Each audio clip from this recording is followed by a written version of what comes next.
कोटि कोटि प्रणाम। कीट न जाने मृंग को गुरु करे आप क्षमा। नमो गुरु सतगुरु नमो नमो नमो गुरुदेव नमो विघ्नहर्ता गुरु निर्मल जागो।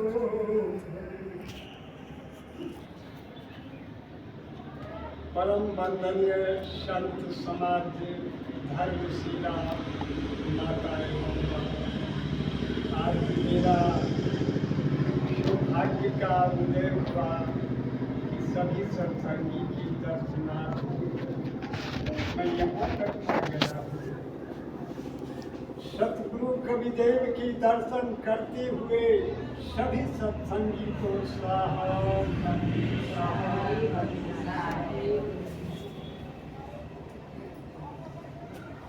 जो सब तरह से रक्षा करता है वही सत्य है। जो सब तरह से रक्षा करता है वही सत्य है। सत्संग में आने से सत्य का ज्ञान होता है। जब तक सत्संग में नहीं आइएगा सत्य का ज्ञान नहीं हो सकता है। सत्संग में ही सतगति मिलता है। सतगति सत्संग में जब तक नहीं आइएगा कि शरीर का सतगति कैसे होगा, सत्संग के बिना समझ नहीं पाइएगा। गोस्वामी तुलसीदास रामचरितमानस में लिखा है, बिनु सत्संग विवेक न होई राम कृपा बिनु सुलभ न होई। जब तक आप लोग सत्संग में नहीं आइएगा तो सतगति का ज्ञान ही नहीं होगा। यह ज्ञान शरीर के सतगति का ज्ञान सत्संग में ही होता है।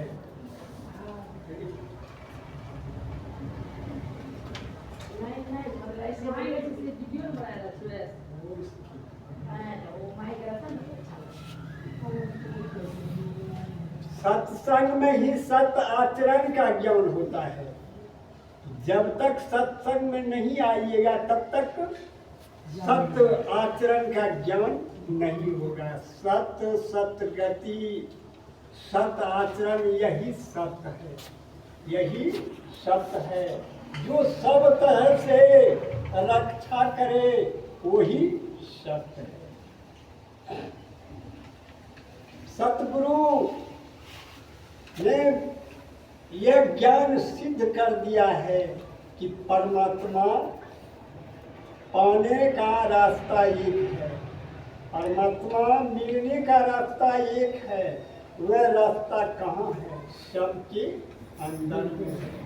रास्ता एक है, देखने का रास्ता एक है और सुनने का रास्ता एक है और खाने का रास्ता एक है, स्वाद लेने का रास्ता एक है जीवा। इसी प्रकार परमात्मा पाने का रास्ता एक है। सत्य की परीक्षा चरित्र से होता है। सत्य क्या है?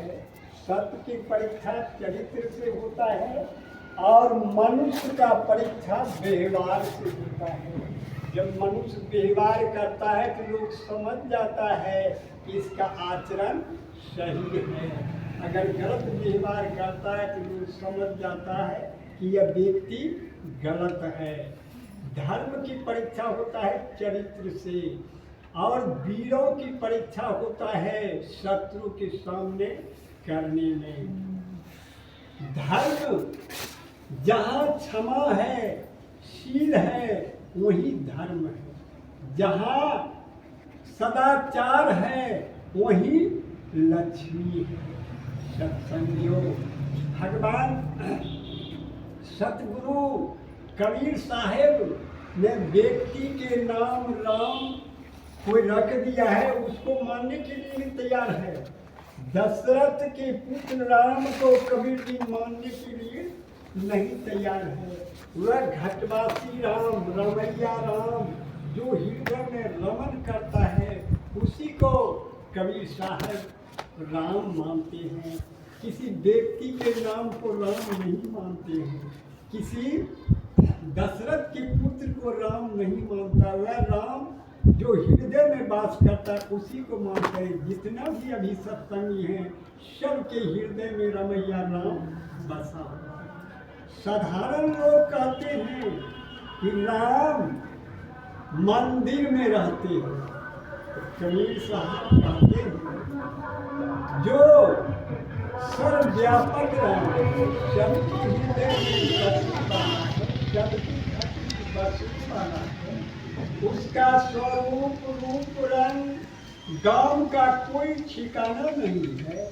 वह राम मंदिर में कैसे रह सकता है?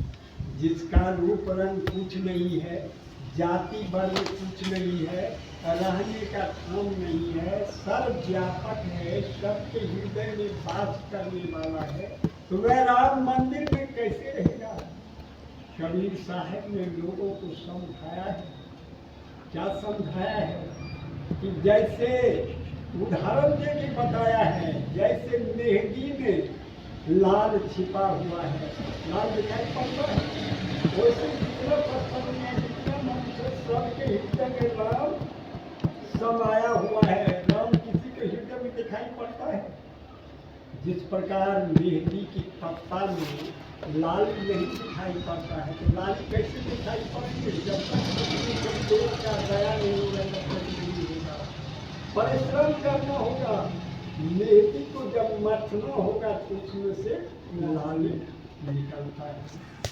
दूध में घी है, सब कोई जानते हैं, सभी आदमी गांव के या नगर के, देश के विदेश के, सब कोई जानते हैं कि घी में, दूध में घी है, लेकिन घी दिखाई पड़ता है किसी को?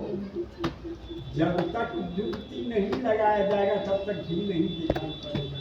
यह राम हृदय में जो बसा हुआ है, बिना गुरु से, सतगुरु से जुगती दिए हुए, इसमें जो राम है इसको नहीं पहचान सकते। जुगती जब गुरु से दे दीजिएगा तो राम सबके हृदय में वास दूध पे जब तक उसको दही बनाया जाएगा, दही बनाकर उसको मथा जाएगा, तब उससे क्या कहते क्रीम निकलेगा, उसके चूल्हा पर चढ़ा के गर्म किया जाएगा तब घी निकलेगा। ऐसे घी नहीं होता। केतारी, सदगुरु कविदेव ने बताया कि केतारी नहीं शक्कर है, चीनी है, मिश्री है, बूरा है, लेकिन न शक्कर केतारी में दिखाई पड़ता है, न चीनी दिखाई पड़ता है, न मिश्री दिखाई पड़ता है। तब कैसे दिखाई पड़ेगा? जब केतारी को मिश्री में पेरा जाएगा तो रस को गर्म किया जाएगा, हल्का गर्म किया जाएगा तो शक्कर बनेगा, उससे ज़्यादा गर्म करेगा तो चीनी बनेगा, उससे ज़्यादा गर्म करेगा तो मिश्री बनेगा, तब जाके मिश्री बनेगा। ऐसे केतारी में मिश्री नहीं दिखा सकता है। उसी प्रकार कबीर साहब कह रहे हैं कि सबकी हृदय में रमैया राम रमन कर, लेकिन किसी को दिखाई नहीं पड़ता। हम इनको नहीं, हमको दिखाई पड़ रहा है। जब तक सदगुरु से युक्ति नहीं किया जाएगा और भक्ति नहीं कीजिए तब तक आत्मा राम को नहीं पहचान सकेगा। द्रौपदी पूर्व जन्म में सदगुरु कविदेव से दीक्षा ली। सदगुरु कविदेव समय समय पर नगर नगर में, देश देश में अनेक रूप धारण कर अपने भक्त को रक्षा करते। द्रौपदी जब पूर्व जन्म में गुरु से, कबीर साहब से दीक्षा लिया और मंत्र जो दिया, द्रौपदी जाप करती थी। जब द्रौपदी शादी हो गई न, तो वहाँ के सभी लोग भगवान कृष्ण को गुरु बनाए थे उनकी ससुराल में। तो द्रौपदी को भगवान कृष्ण को गुरु बनाना पड़ा। जब द्रौपदी की एक अंधा साधु की द्रौपदी ने साड़ी चीर के और उसकी बिस्की के लिए, नमोटी के लिए दान किया।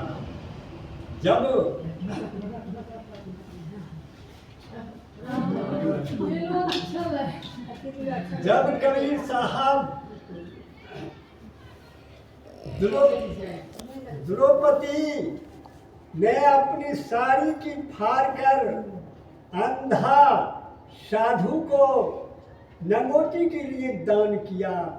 जब द्रौपदी को चीरहरण होने लगा, दुशासन खींचने लगा, तो सतगुरु कबीरदेव ने चीर को बढ़ाया, क्योंकि वह दान की हुई थी। इसी प्रकार इस संसार, जब भगवान राम समुद्र में पुल बनाने लगा तो कबीरदेव मुनिंद्रा ऋषि के रूप में और पहाड़ पर जाकर अपनी लाठी से चिन्हित किया। और कबीर साहब ने डंडा से पहाड़ को चिन्हित कर दिया और भगवान राम को कहा अपनी सेना से इस अंदर की पहाड़ को उठा के समुद्र में गिराया तो समुद्र में लगेगा। अनेक प्रकार के संसार में युग युगांतर से घटना होते आ रही है। अब गद और ग्रह, गद में आप लोग बोलते हैं हाथी जो जमीन पर रहता है, ग्रह जो पानी में रहता है उसे मगरमच्छ कहता है, गोचा कहता है। तो गद और ग्रह दोनों कैसे बना, अभी आप लोग ध्यान पूर्वक सुनिए। दो तपस्वी था, दोनों तपस्या कर रहे थे। तपस्या करते करते ने कहा हाथ से कि देखो तपस्या में आपसे मैं बहुत आगे हूँ, बहुत आगे हूँ। हार ने कहा नहीं, मैं आपसे तपस्या मांगे हैं। दोनों में झंझट हो गया कि हम बड़ा तो हम बड़ा। वो बहुत होशियार था, कहा दोनों कर रहे हम बड़ा तो हम बड़ा। जब इसने निर्णायक नहीं होगा कौन बड़ा है तब तो पता चलेगा। क्योंकि निर्णायक के पास चलो तो सबसे पहले चले गए कहाँ, ब्रह्मा जी के पास। ब्रह्मा जी के पास हुआ और हाथ तपस्वी प्रार्थना किया, कहा प्रभु हम तो तपस्वी हैं, हम इससे आगे हैं तपस्या में, तपस्या करने में। नहीं कहता है हम आगे हैं। तो प्रभु आप ये बता रहे कि हम दोनों में आगे तपस्या में कौन है। ब्रह्मा जी मन में सोचने लगा कि दोनों तपस्वी है, अगर हम कह देते हैं कि एक बड़ा है एक छोटा है, बोल हो मुझे श्राप दे दे। ब्रह्मा जी ने कहा आप विष्णु भगवान के पास जाइए। विष्णु भगवान के पास गए, दोनों प्रार्थना किया, कहा प्रभु हम दोनों तपस्वी है, कौन बड़ा है आप निर्णय करते हैं। विष्णु भगवान ने कहा शंकर भगवान तपस्या में 88 वर्ष तक कैसे रह जाते हैं, इससे बाकी कौन है, जाइए वही आपको बता देगा। भगवान शंकर के पास चले गए, वो हाथों से अपने निर्णय के लिए पहुंच गए। भगवान शंकर से कर जोड़ के कहा कि प्रभु हम दोनों तपस्वी हैं, साधना कर रहे हैं, हम कहते इससे आगे तपस्या नहीं करता, हमसे आगे हैं, दोनों बोले हैं आप प्रभु निर्णय कीजिए। कहा आप चले जाइए मतंग ऋषि के पास, वही आपको फैसला देगा। दोनों तपस्वी मतंग ऋषि के पास चले गए। मतंग ऋषि तपस्या में भी दोनों जाके खड़ा हो गया, दोनों खुश करने लगा। देखिए ऋषि महात्मा संतों को उसे अवहेलना नहीं करना चाहिए, उसके निंदा शिकायत नहीं करना चाहिए, बुरा भाव नहीं दिखाना चाहिए। दोनों और हाथ तपस्वी दोनों पहुंच गए तो हूँ कहता है हाथ से, मतलब ऋषि ध्यान में है, हूँ कहता है हाथ से, ये ऋषि लग रहा है हाथी जैसा। हाँ कहता है नहीं, ये ऋषि तो लग रहा है मगर बच। दोनों चिढ़ा रहे हैं और ऋषि जी मदन ऋषि ध्यान में कि जब दोनों का नहीं, ये ऋषि लग रहा है हाथी जैसा, ये तो कर रहा नहीं लग रहा है मगर मच कैसा। जब मदन ऋषि का ध्यान टूटा न, दोनों प्रार्थना किया, हम दोनों तपस्वी तो आपके पास आए फैसला के लिए, हम दूसरे कौन बड़ा है, आप निर्णय कर दें। मदन ऋषि ने कहा दोनों पंथी मार के बैठ जाओ, जो मन में है अपनी मन में बैठा लो और पंथी मार के बैठ जाओ। दोनों पंथी मार के बैठ गया, दोनों का मृत्यु हो गया। एक का जन्म हुआ हाथी में जो जमीन पर आता है, जो मगरमच्छ कह रहा है उसका जन्म हुआ पानी में, उसको मगरमच्छ कहते हैं। क्योंकि जाल दोनों शक्ति का एडवाइस कीजिए कि कौन बड़ा है। हाथी को प्यास लगा, चले गए पानी पीने के लिए, मगरमच्छ ने उसको गोल के पकड़ के खींच के ले गया बीच पानी में। इतना दूर ले गया कि हाथी का केवल खाली सूर बच गया। परमात्मा हमेशा शत्रु के लिए अपनी बाण से उनके मगरमच्छ को छोटा मारा तो मुंह को फोड़ा, हाथी जमीन पर आ गया। मगरमच्छ और हाथी का शास्त्र में लिखा है 10 वर्ष तक युद्ध चला। जब चारा पानी नहीं मिलने लगा, हाथी भूख से व्याकुल होकर जमीन पर गिर के मर गया। मगरमच्छ पानी में कुछ नहीं मिल रहा, वह व्याकुल होकर उसी में समा गया। तो देखिए दोनों शक्ति का एडवाइस करना, दोनों जीवन भर शक्ति का एडवाइस करते हैं। ऋषि मुनियों को लोगों को चिढ़ाना नहीं चाहिए, उसकी निंदा शिकायत नहीं करना चाहिए, अवहेलना नहीं करना चाहिए। यही तो सत्संग का नियम है। सत्य का जन्म सत्संग में ही होता है। बिना सत्संग का किसी को ज्ञान नहीं होगा। आप देखते हैं लोग पढ़ लिख कर वकील बनते हैं, स्कूल से बीए पास करते हैं और 5 वर्ष वकालत सीखते हैं, तब जाकर वकालत करते हैं। क्या करते हैं? धरती को आकाश बना देते हैं, आकाश को धरती बना देते हैं। यही भक्ति है। जो निर्दोष है उसको फांसी की सजा पर चढ़ा देते हैं और जो दोषी है उसको बकस देते हैं। यही सत्संग होता है। सत्संग में तो सत्य का बात होता है। कितनों ज्ञानी लोग हो, जब तक सतगुरु से दीक्षा लेके भक्ति नहीं करेगा उसको इस संसार में कल्याण नहीं है। गौतम ऋषि महान ऋषि थे और अपनी पत्नी अहिल्या को श्राप दे दिया कि गौतम शिला बन गया। क्या गौतम ऋषि पागल ऋषि था जो इतना बड़ा तपस्या करके लोगों को श्राप नहीं देगा? वैसा ऋषि होना नहीं होना, उसकी तपस्या होना बेकार है। मदन क्या कहते हैं?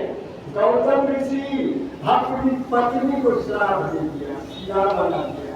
अगर पत्नी आप पति यहाँ है और पत्नी बम्बई घूमने के लिए चले गए तो क्या पति का धर्म है उसको श्राप दे दे, दंड दे? यही तपस्या करनी है। तो क्या अहिल्या को क्यों श्राप दिया? इसका कारण है बिंदा नाम की एक लड़की पतिव्रता नारी थी। उनका पति को देवता लोग सब मारते मारते थक गया, लेकिन वह राक्षस मारता नहीं था। नारद जी ने कहा कि देखो ये राक्षस उसे नहीं मरेगा, इनका पत्नी पतिव्रता नहीं है, इनकी पत्नी को कोई पति व्रत को धर्म को नाश कर देगा तभी राक्षस मरेगा। भगवान रुद्र ने उसी राक्षस को भेष धरकर गीता की पतिव्रता को ध्वस्त कर दिया। गीता को जब पता चल गया कि इंद्र भगवान ने मेरे साथ धोखा किया, इंद्र भगवान को श्राप दे दिया कि अवतार भगवान होगा। और गीता को विष्णु भगवान श्राप दिया था तो तुलसी बन जाओ, तुलसी बनता वही करता शादी जाओ भक्त कर दिया। गीता ने अपना सत्यता को अपने पति के सामने व्यक्त कर दिया। अहिल्या अपनी गलती को गौतम ऋषि के सामने स्वीकार किया। अगर स्वीकार करती तो उसको श्राप नहीं हुई। श्राप देने का कोई जरूरी नहीं है। क्या अहिल्या ब्रह्मा की बेटी थी। ब्रह्मा जी अपनी शक्ति से अहिल्या को पैदा की और इतना सुंदरी अहिल्या थी कि तीनों लोग में सुंदरी थी। जब उनकी जन्म दिए न ब्रह्मा जी, तो गौतम ऋषि को कहा जाओ इस लड़की को पालन पोषण करना, जब जवान हो जाएंगे तो हमको लौटा देना। ब्रह्मा जी ने गौतम ऋषि को दे दिया। अहिल्या को पालन पोषण, जब अहिल्या जवान हो गई है तो ब्रह्मा जी के पास रख दिया। उस लड़की पर जितना देव लोग था सभी शादी करने की विचार है। लड़की एक कोई 50 को देवता है बड़े बड़े, तो ब्रह्मा जी क्या करेंगे? ब्रह्मा जी एक युक्ति निकाल दिया कि जो इस पृथ्वी के सूर्य की चारों ओर परिक्रमा करके चले आएंगे, पहले उसी के साथ अहिल्या के साथ होगी। जो जिस देवता को सवारी था अपना निकाल के परिक्रमा करने लगा। गौतम ऋषि ने क्या किया? अपनी फील्ड पर स्कूल में जो भोला बाबा का मंदिर है, गौतम ऋषि भोला बाबा के चारों बगल घूम लिया और गौ के चारों घूम के बरना के बैठ गया और सबको तो सवारी उड़ाते उड़ाते बेदम है। और गौतम ऋषि उसके सामने पढ़ाई हुई। तो गौतम ऋषि का विजय हो गया। अहिल्या के साथ गौतम ऋषि की साथ हो गए। तो अहिल्या चाह रही थी कि मेरा शादी इंद्र भगवान से हो। इंद्र के प्रति बहुत श्रद्धा थी, लेकिन ब्रह्मा जी ऐसा होने नहीं दिया। युक्ति निकाल के इसको गौतम ऋषि के साथ शादी कर दिए। इसलिए अहिल्या अपनी उनके भीतर से मन था कि मैं इंद्र के साथ शादी करूं, लेकिन ऐसा नहीं हुआ। इंद्र ने उसके साथ पतिव्रता धर्म को भ्रष्ट किया तो व्यक्त नहीं किया। तो गौतम ऋषि ने इसलिए श्राप दिया और उसको भी दे दिया, इंद्र को भी श्राप दे दिया। अहिल्या अपना कारण पत्र बने। विश्वामित्र भगवान राम से कहा प्रभु चलिए एक जगह दिखाऊंगा। भगवान राम को विश्वामित्र ले गया। जहाँ अहिल्या शिला बनी थी उस आश्रम के चारों तरफ वृक्ष सूख के पतझड़ हो गए। वो जो आश्रम था भंग था, कोई नहीं था। विश्वामित्र ने कहा प्रभु यह गौतम ऋषि की पत्नी अहिल्या है। गौतम ऋषि ने इसको श्राप दे दिया है, यह शिला बन गया है। प्रभु, जब तक आपका आचरण स्पष्ट नहीं होगा तब तक यह फिर मनुष्य नहीं बन पाएगा। भगवान राम के चरण लगने से अहिल्या लड़की बन गई। बोलिए सतगुरुदेव दिया है। ऐसे ऐसे घटना इस संसार में होते रहते हैं। द्रौपदी द्रुपद राजा की बेटी थी और जिस राज में द्रुपद थे उस राज में एक नदी बहता था। उस नदी में अपनी बहु बेटियों को नहाने के लिए घाट बना। उसमें कोई अन्य आदमी कोई पुरुष नहीं ला सकते। उसमें द्रौपदी अपने परिवार जितने है सब वही नहाते। द्रौपदी क्या करती थी? प्रत्येक दिन 10-20 सखी को लेके और उस नदी में आके स्नान करती थी। जिस दिन वह प्रत्येक दिन स्नान करती थी, स्नान करती थी, जो साड़ी पहन के आई थी नहाए उसी जगह छोड़ देती थी। कोई सही नहीं लेती थी, प्रत्येक दिन बदलती थी। एक दिन की बात है, एक साधु अंधा साधु लाठी ठक ठक करते हुए उसी घाट में बंधा हुआ घाट में पहुंच गए। लाठी को खट खट करने लगा तो बंधा हुआ घाट पक्की था। खट खट बोलने लगा तो लाठी को धर के हाथ से हसूसने लगा। अंधा का तो हाथ होता है। वह बेचारे समझ गया कि बंधा हुआ घाट चलाना वह अंधा साधु के जाके नहाने लगा।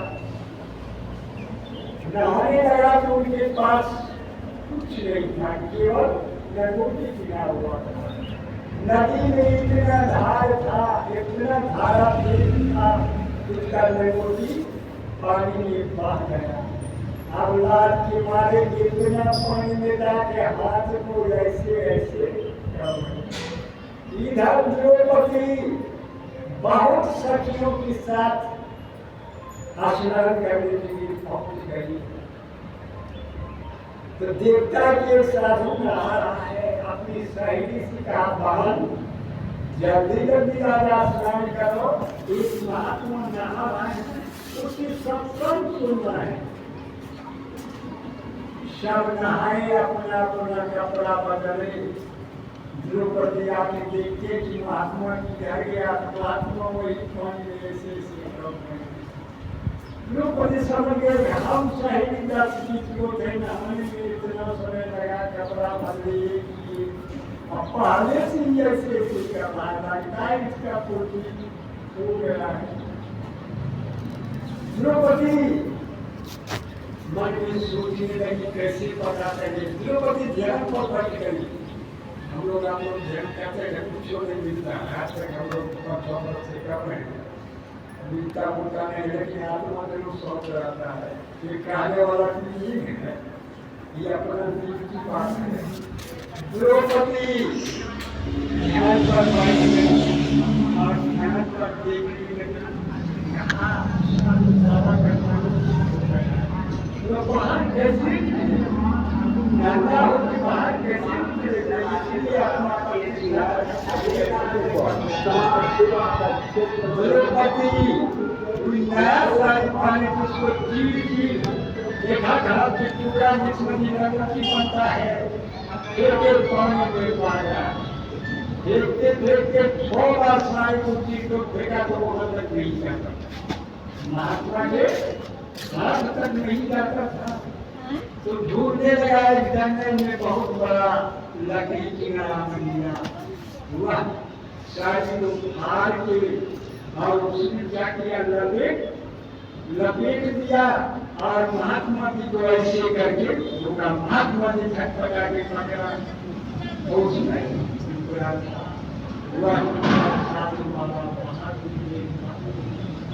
साधु बाबा ने उसे आशीर्वाद दिया कि बेटी तो नगो की देकर तुम पुण्य की भागी बन गई, लेकिन तुमको आज दिन से कभी कपड़ा की कमी नहीं है। वही साधु, वही कबीर साहब थे। कबीर साहब जब मेरे पति की तीर होने लगे, उस समय भगवान कृष्ण चोपड़ा की खेल सखियों के साथ खेल रही थी। द्रौपदी कमल की फूल की तरह उस पर कबीर साहब कमल के फूल में कभी सिद्ध करना भूल गए। द्रौपदी कमल उस पर कबीर साहब उनकी शादी को बनाया। लोग कहते हैं भगवान कृष्ण इस शादी को बनाया नहीं, सबको कभी देर नहीं लीला किया।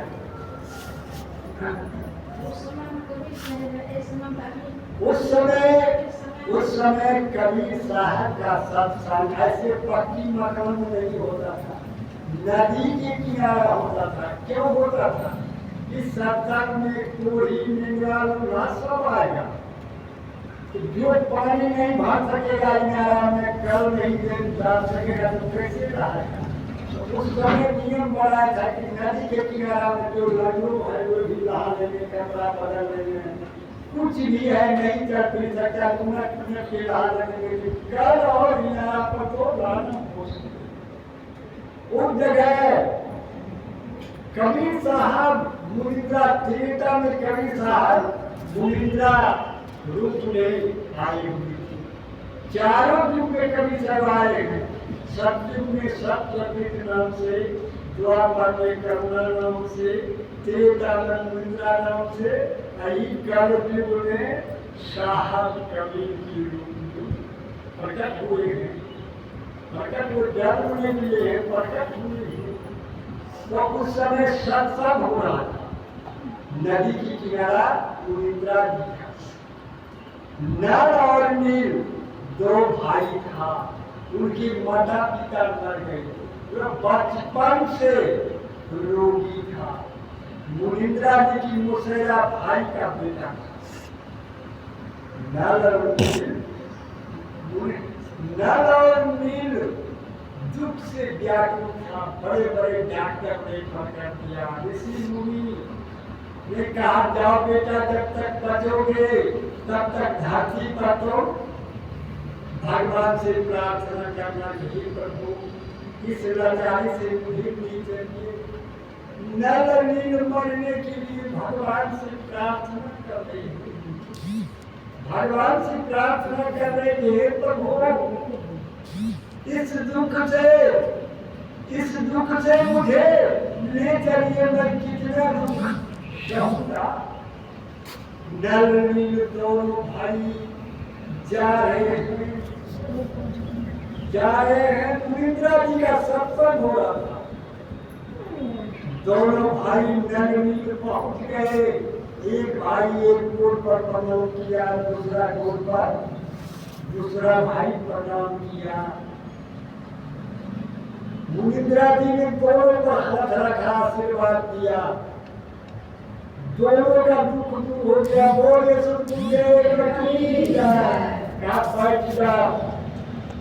सत्संग में बैठ गए।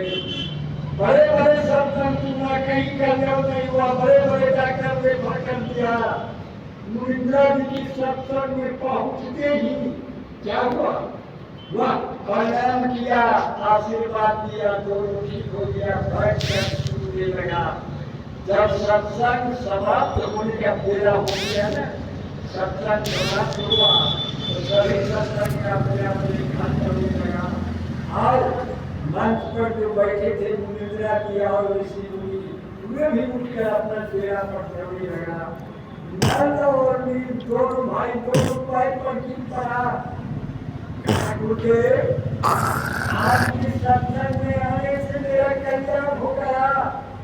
अरे वो स्वस्थ थे, अब मैं स्वस्थ हो गया, मैं आपका सेवा करूंगा। आप मेरे पास, आप अपने पास मुझे रखें। कहा जाओ ठीक हो गया, चलेगा। कहा नहीं मुझे, अब मैं इसको भूल गया, आप आपका सेवा करूंगा। मुनिंद्रा जी ने नल और नील को अपने साथ में रखने लगा। नदी के किनारे सत्संग होगा, नदी के किनारे मुनिंद्रा जी का सत्संग में बहुत देश विदेश के लोग आए हुए सुनते। नल नील क्या करते थे, जो लोग नहाते थे उसके धोती कपड़ा पर फैला देते थे, लाम देते थे, फिर समेट देते थे। और सत्संग होता था तो माता के बैठ के सत्संग सुनने रखता था। सब लोग की सेवा करते थे। नदी के किनारे जिसका चार कपड़ा ले जाता था, हवा लोग के पानी में बह गया, कहाँ गया तो या जो बचाया वही देगा, यहाँ मिला ये तो हवा में उड़ जाता है कपड़ा। जब नदी में बहुत से आगे गए, जिसको चार कपड़ा था उसको दो कपड़ा मिल गया और काट दिया, तो वो आज से गलती हुआ, कल से ऐसा करती है, वहां तो उड़ गया, पानी में उड़ गया, बह गया, कहाँ गया नहीं गया। जिसका जिसका कपड़ा हेराया था कि बह गया, तो कहने लगा कि देखो तुम सेवा नहीं कर सकते, तुम चार कपड़ा ले जाते और दूल्हे को ला के देते हो, तो तुमको कहाँ चला जाता है। तो दोनों भाई कर बोल के गए, प्रभु आज तो गलती हो गया, कल से ऐसा गलती नहीं हो। इतने ही बात हो गई। साधु का भागवत सेवा करने लायक नहीं, दूसरों से एक साधु बोला, सत्संगी बोला, तुम ही इसको रखे, गुरुदेव का नौकर है तो आपको कर देता है, आप भगाने वाला कौन है, क्या इसको गुरुदेव को कंप्लेन करेंगे। जाके मुनिंद्रा जी के हाथ का नौकर जो है इतना घटिया क्लास का है, 4-5 कपड़ा ले जाता है, 3-4 लोग कहाँ गया न गया, एक गुरुदेव देता ये रखने लायक नहीं है। मुनिंद्रा जी अपनी शिष्य जी को बोल रहा है, क्या ऐसी गलती का है, आज जो गलती हुआ हो गया, कल से ऐसा गलती नहीं होगा। जाओ तुमको आशीर्वाद देता हूँ, जहाँ जो चीज लाओगे वही रहेगा, तुम जाओगे तो उठा के लाओगे। यही हुआ, जो जो चीज आता था वह जस का तस रह जाता। नल नील तो मुनिंद्रा जी आशीर्वाद दिए थे, जो तुम चीज छुओगे और पानी में जो तैरने लगेगा।